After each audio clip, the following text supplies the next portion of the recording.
isn't black and white. It's pink and blue! And available at Australian Geographic. From the moment we're born, it's frills for girls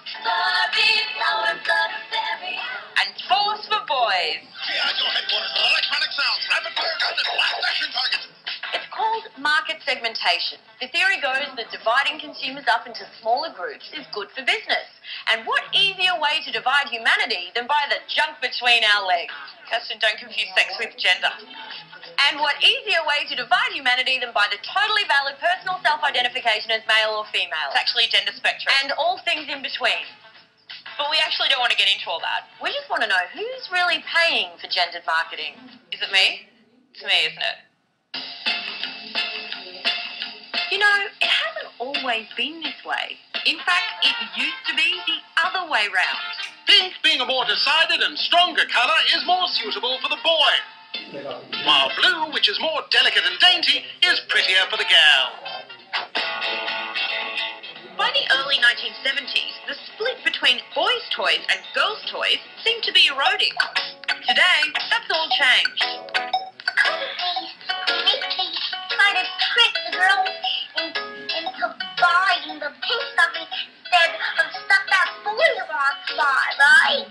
That's right, cute YouTube kids. They worked out that by segmenting the market into narrow demographic groups, they can sell more versions of the same toy.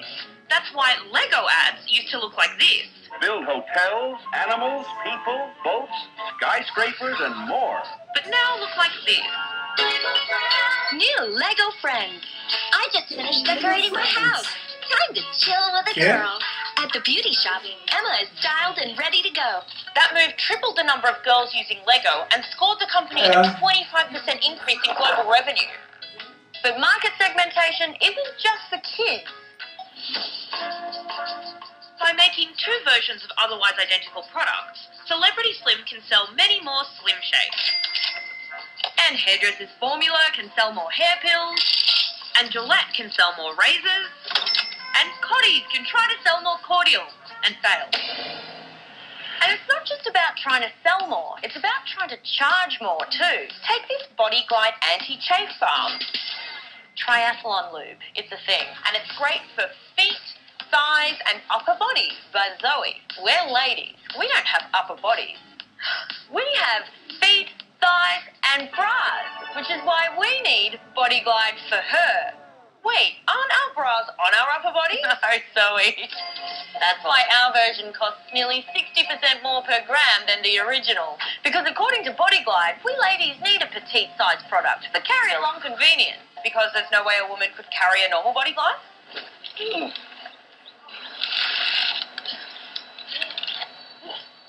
And you don't have to be a lube-using triathlete to feel the rub of gender marketing. It comes with everything, from shaving cream and depilatory cream to styling powder and eye gel. And we might not even realise it's happening because we only look at our section of the store and ignore anything that's not obviously for us. And it's not just colour. Companies also use shape, texture, packaging, logos, verbiage, graphics, sound and names to define the gender of a brand. lighter colours, smoother edges, floral motifs, softer lines. They're for ladies. Whereas darker colours, harder lines, squarer shapes and sciencey type pictures mean it's for men.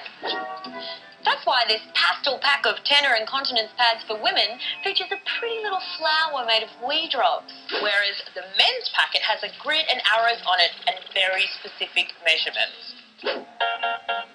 Ah, going to 7 mil, I see. Nice. Now, market segmentation can backfire. Gender contamination is where a product is so strongly associated with one gender, the other gender refuses to buy it. Why don't they just call it the cooties effect? Because we're grown-ups. Anyway, it's much easier to get women to buy men's stuff than it is to get men to buy women's stuff. Take Dove. When they entered the male skincare market, they realised... The name Dove lacks macho mystique, especially when rendered in slender italics and accentuated with a stylized bird logo. Stylized birds are totally for pussies, so they compensated by... printing men plus care in stand-up capitals and by the use of a battleship grey background. They even squared off the curves of the iconic Dove soap bar to give it a more manly appearance. Surely dudes are too smart to just fall for girly goop and drag. No, in 1 year they gained millions of customers in 30 countries with $150 million in sales just by reminding men that You're a man. A man! And Dove aren't the only ones. For men! For men! For men! For men! For him! Men! You'll also see products with really stupid man names to help encourage men to splash their man cash. Brogat! Brogat! Brotox! Guyliner! No! You can't buy candles! You need mandals! In meat and potato, gunpowder, campfire smoke, and strippers' baths. But don't worry, guys, you're not the only ones being patronised. A couple of years ago, Fujitsu launched a computer for women. The Floral Kids laptop for users with long fingernails came with scrapbooking and horoscope software, zirconia adornments, and a floral motif. And for women who couldn't use a computer, Does anybody have a pen? Bic brought out pens for her. Thanks! And today we have Bergen bread for women's well-being. Bergen call it this because they claim it may help maintain breast health. They don't mention men's well-being though, despite also claiming it may help maintain prostate health. Yeah, but no one wants to think about prostates when they're having a sandwich. Look, can't we just stop all this dividing people?